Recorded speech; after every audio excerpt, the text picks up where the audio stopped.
नक्सलवादियों के समर्थन बैठा है और हमारे जैसा कोई के जंतर मंतर पे आए हैं आप और राष्ट्रपति पद के बाद अभी सुदर्शन रेड्डी उनके लिए क्या कहना चाहेंगे आप? ये वी सुदर्शन रेड्डी वो शैतान है जिसने दम तोड़ते नक्सलवाद में जान फूकी थी।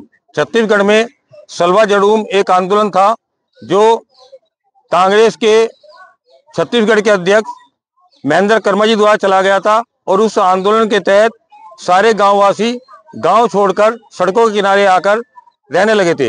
गांव वालों का उनका सबका मानना था महेंद्र कर्मा जी का कि ये हर घर से फरमान दिया हुआ था नक्सलवादियों ने कि एक लड़का या लड़की दो नहीं तो जान से मार देंगे, और जबरदस्ती लड़का लड़की लेते थे, मंदिर के ओझाओं को मारते थे, पुजारियों को मारते थे और उन बच्चों को गाय का मांस खिलाकर ईसाई बनाया जाता था। ये बात मानवाधिकार आयोग एक गठित किया था सुप्रीम कोर्ट ने, उस मामले में उसने ये रिपोर्ट दी थी। किंतु वी सुदर्शन रेड्डी ये वो शैतान है, इसने इस रिपोर्ट से आंख मूंदा और रातों रात नक्सलवाद को पनपाने के लिए, दम तोड़ते नक्सलवाद को पनपाने के लिए उसके यहाँ याचिका लगाने वाले प्रशांत भूषण जो नक्सलवादी वकील, अग्निवेश जैन नाम का शैतान वो सीआईए का एजेंट, नंदिनी सुंदर नाम की शैतान के एजेंट, ये सब पूरा गिरोह लगा हुआ था। और ये जो कोया कमांडो और फोर्स गठित की थी आदिवासियों की रमन सरकार ने, उसके ऊपर जबरदस्ती गढ़ के कि ये बलात्कार कर रहे हैं, झूठे एफिडेविट दिए जाते हैं। अरे एफिडेविट पहले तुम पुलिस में केस रिपोर्ट तो दर्ज कराओ, किंतु वो झूठे एफिडेविट बनवाकर और ये वी सुदर्शन रेड्डी, एसएस निज्जर, ये सुप्रीम कोर्ट के जज, ये नक्सलवादियों के लिए आंख बंद करके बैठे हैं। 2-4 टमाटर अग्निवेश पर क्या फेंक दिए गए कि बौखला गए। आपने देखा था यहाँ पटियाला हाउस में जब कन्हैया को 2-4 थप्पड़ मारे थे तो सुप्रीम कोर्ट में सुनवाई होती है। ये सुप्रीम कोर्ट के जज पूरे देशद्रोहियों का पूरा गिरोह बैठा हुआ है, यहाँ पर आतंकवादियों का गिरोह बैठा हुआ है। अभी हमारे अमित शाह जी जो केंद्रीय गृह मंत्री है, उन्होंने भी बताया इसके वी सुदर्शन रेड्डी के बारे में कि ये कितना बड़ा शैतान है। नक्सलवाद 20 साल पहले 2020 में खत्म हो जाता, उनका अमित शाह जी ने कहा है कि अगर ये सलवा जड़ूम के खिलाफ फैसला नहीं देता। किंतु हमारे आज ये इसकी हिम्मत तो देखिए और कांग्रेस की हिम्मत तो देखिए कि कभी कन्हैया कुमार को खड़ा करते हैं, कभी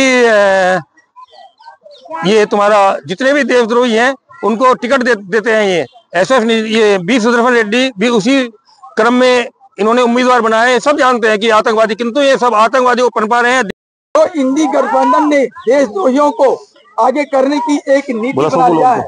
हमारी लड़ाई इंडी गठबंधन से है, उनके विचार से है, उनकी व्यवहार से है। 75 साल से सुप्रीम कोर्ट का गठबंधन, मीडिया का गठबंधन, 28 राजनीतिक दलों का गठबंधन और प्रशांत भूषण जैसे वकीलों का गठबंधन और कुछ एनजीओ का गठबंधन, ये सभी मिलकर जो 75 साल से देश को बर्बाद किया है। हमारा संदेश ये है इन गठबंधन को, आने वाले कल में तुम्हारा भविष्य बहुत बुरा होगा, क्योंकि आज मोदी जी के नेतृत्व ने 2014 का राजनीतिक आंदोलन ने देश की जनता को बच्चा को जगा दिया है। आज देश की जनता ने ट्रंप जैसे अमेरिका की हस्ती को झुकाकर दिखा दिया है। तुम किस खेत की मिल्ली हो इतनी गठबंधन, और तुम किस खेत की मिल्ली हो सुप्रीम कोर्ट के अवैध कब्जाधारी जजों, असंवैधानिक जजों। हजारों मेल दिया हो, एक का जवाब नहीं दिया है। जवाब देकर देखो तो सही, सारे जजों को जनता की अदालत में सजा सुनाया जाएगा। मैं तय कर चुका हूं इन सभी 34 के 34 जजों को, सुप्रीम कोर्ट के जजों को, या तो ये सुधरेंगे, देशभक्ति के धारा में जुड़ेंगे, या ये सामयिक इस्तीफा देंगे, या फिर जनता इसको गिरबान पकड़ के इस्तीफा दिलवाएगी। जनता की पावर वो है। आज इसी बात को लेकर आया हूँ, ये दिखाने के लिए देश को चलाने के लिए जो नीतीश दुबे जी बोले थे संसद में, नीतीश दुबे जी सुप्रीम कोर्ट देश को चला रहा है, वो गलत नहीं चला रहा है।